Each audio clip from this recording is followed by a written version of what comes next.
They served our country, and today they continue to serve, but in a different way. Volunteers with the group, the mission continues. Many of them veterans and active duty service members took to the Gardopia Gardens today, servicing the gardens that members of the Eastside community can eat from and learn from. And welcome back. I'm Phil Anaya. Eyewitness News reporter Mariah Medina has more about the group that's giving some veterans a newfound purpose. We're so thankful that here in Military City, we're able to partner with veterans and active duty, as well as surrounding community members to make this place a healthier neighborhood. Volunteers, many of them veterans and active duty military, at the Gardopia Gardens today, getting a head start on celebrating Veterans Day.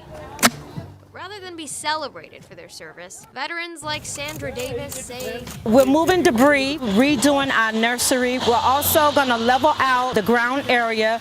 She'd rather be getting her hands dirty.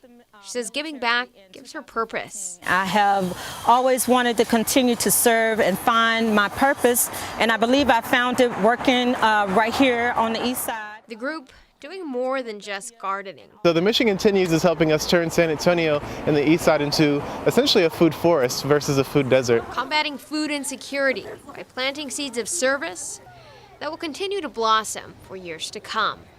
Mariah Medina, KENS 5 Eyewitness News.